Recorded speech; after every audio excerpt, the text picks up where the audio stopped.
tingog sa katawhan. Angay paminawon. Mao kini ang pag-apilar ni Gobernador Gwen Garcia ngadto sa mga miyembro sa National Interagency Task Force kun IATF for the Emerging of Infectious Diseases.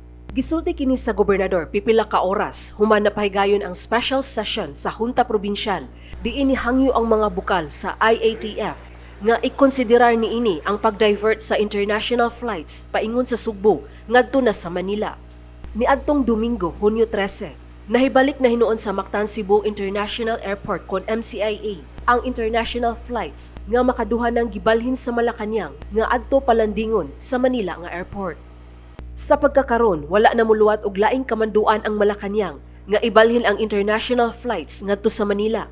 Bisan pa man og nagmalig-on ang Sugbo nga ang pulisiya gihapon niini ang tumanon sa mga moabot nga pasahero nga overseas Filipino workers kon OFWs o returning overseas Filipinos kon ROFs.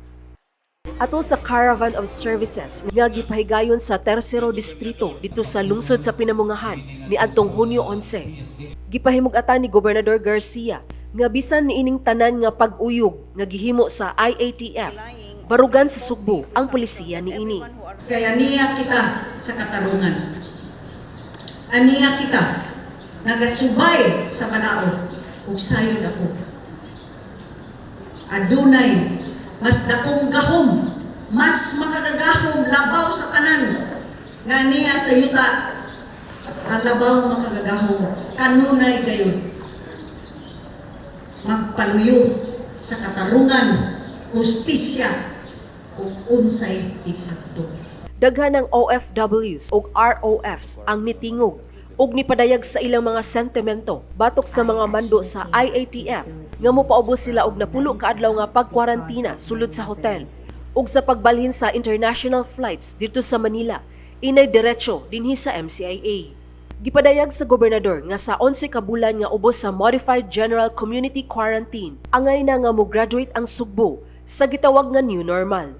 Matod ni Deputy Speaker Pablo John Garcia, gumikan sa talagsaon nga liderato ni Gobernador Garcia, maayo ang pagkadala niini sa probinsya sa Sugbo taliwa sa pandemya ug maoy sumbanan sa ubang mga lugar. Dito sa kauluhan, nga nagkaguliyang sila dito, nangita tingay sila kana bang unsaon nila aron dili sila tan-awon dito, gubuot nilang gubon ang kahapsay sa pulisiya nga gipatuman ni Governor Gwen Garcia dinhi sa lalawigan sa Sugbo.